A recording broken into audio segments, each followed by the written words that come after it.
Right right Venkatareddy గారు good morning. నమస్తే నమస్తే. ఒక నిమిషం పవన్ గారు మళ్ళీ మీతో మాట్లాడతాను. రైట్ వెంకటరెడ్డి గారు నమస్తే.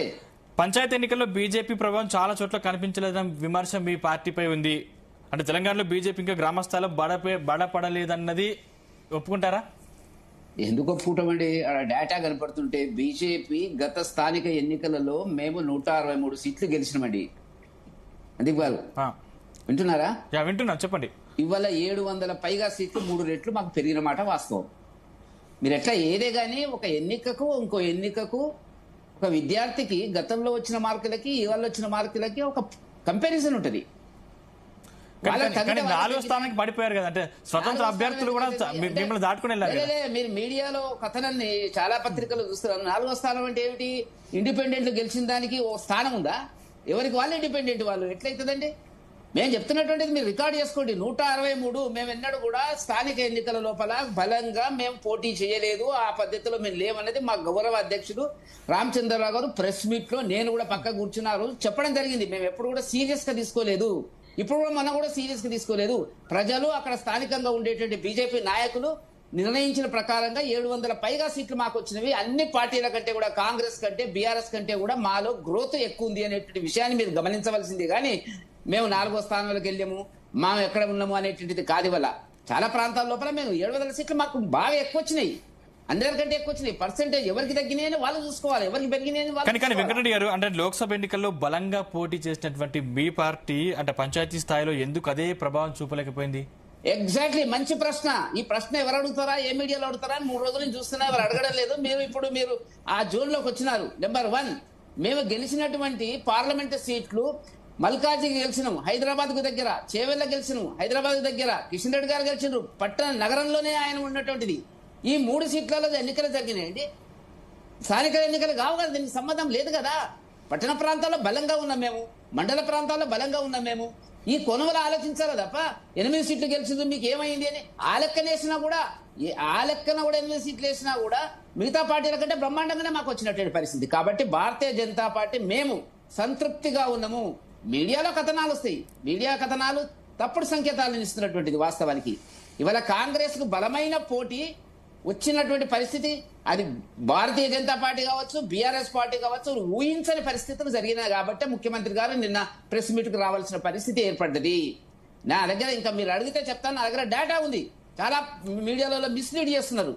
గౌరవ ముఖ్యమంత్రి గారు మాట్లాడింది ఏంటి? నిన్న 7,527 సర్పంచులు గెలిచినామని చెప్పినాడు. దాంట్లో మళ్ళీ ఏం కలిపినాడు?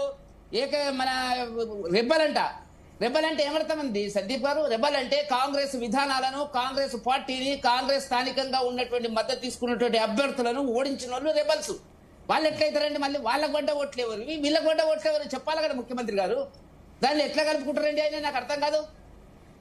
రెబల్ క్యాండిడేట్స్ అంటే బీజేపీలు కూడా సపోర్ట్ చేసి ఉండొచ్చు, టీఆర్ఎస్ కూడా సపోర్ట్ చేసి ఉండొచ్చు రెబల్. ఎందుకంటే కాంగ్రెస్ అధికార మద్దతు ఉన్నటువంటి వ్యక్తిని ఓడించడానికి ఆ 2 పార్టీలు కూడా స్థానికంగా సర్దుబాటు జరిగి ఉండొచ్చు, మేము కాదనలేము. కాబట్టి వాళ్ళ ఖాతాలు ఎట్లా వేసుకుంటారండి? కాబట్టి నేనేమంటున్నా, వాళ్ళ లెక్క చెప్తాను వాళ్ళ మీడియాకు. 7,527 ఆయన అంటున్న దాంట్లోకి వెళ్ళి ఏకగ్రీవాలు 1200 వచ్చినాయి. ఓ 200 తీసేయండి, మాకు బీఆర్ఎస్ కు 200 పోయినా కూడా 1000 ఎట్లా కలుపుకుంటాడండి? ఏకగ్రీవం అంటే అర్థం ఏంటండి? ఒక గ్రామంలో అన్ని వర్గాలు, అన్ని పార్టీలు కలిసి ఫలానా డాక్టర్ జయరామ్ గారిని పెడదాము అని అనుకుంటారు. అది ఏకగ్రీవం వాళ్ళ ఖాతాలకు ఎట్లా పోతుందండి? ఇవాళ సరే బెదిరిస్తున్నారు, స్థానికంగా పనులుంటాయి, సర్పంచులకు పనులుంటాయి. కాబట్టి అక్కడ ఉండేటువంటి స్థానిక ప్రజలు ఎందుకైనా మంచిది ఆసరా పెన్షన్, ఇల్లు ఇవ్వాలా, వీటికి స్థానిక పోలీస్ స్టేషన్, ఇవన్నిటికి పనులుంటాయి. కాబట్టి స్థానికంగా సర్దుబాటు అవుతారండి. కాంగ్రెస్ నాయకులకు కొంత ముందు అవకాశాలు ఉంటాయి, దాంట్లో కారణము. గతంలో టీఆర్ఎస్ గెలిచింది 80%, గతంలో ఇదే రాజశేఖర రెడ్డి పీరియడ్ లో గెలిచినారు, 80% గెలిచినారు.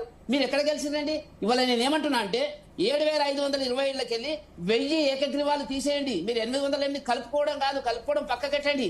మీ తీర్మానం కాదు, మీకు ప్రజలు తీర్పు చేయలేదు. అది తీసేస్తే 6,527 అండి.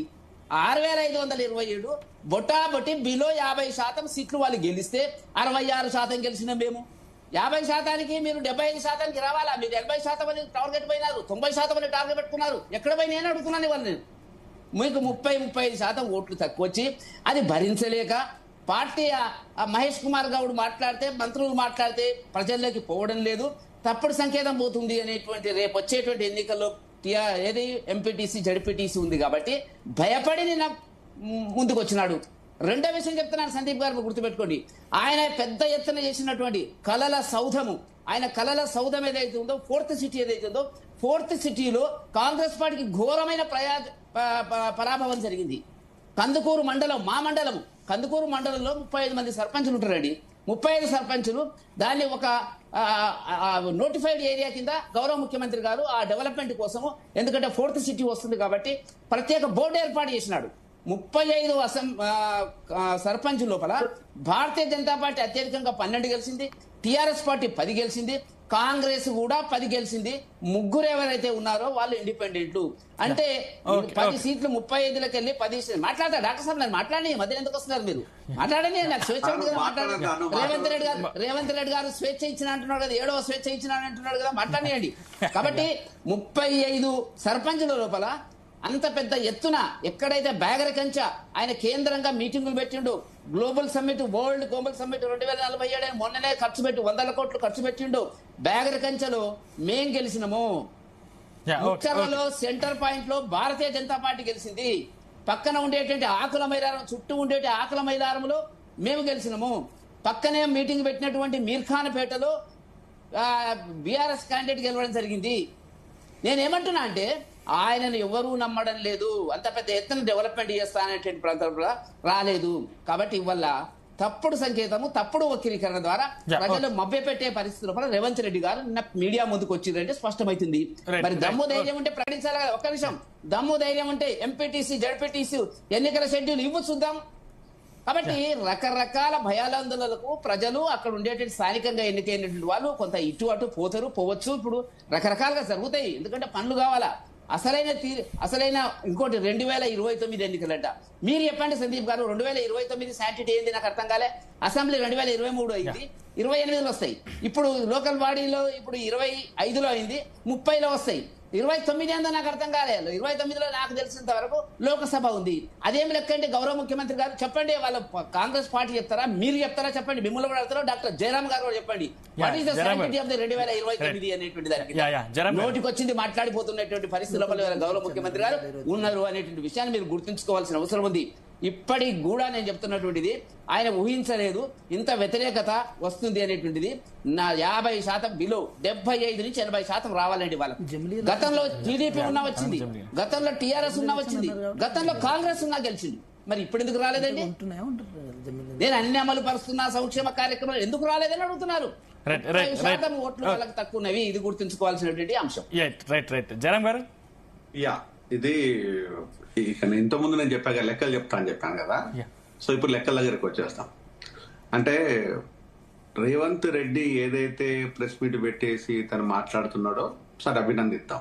ఎక్కడ వరకు అభినందిస్తాను? నువ్వు ప్రెస్ మీట్ పెట్టుకొని జనానికి ప్రాధాన్యపడుతున్నావా లేకపోతే కలర్ పూసేదానికి వరకు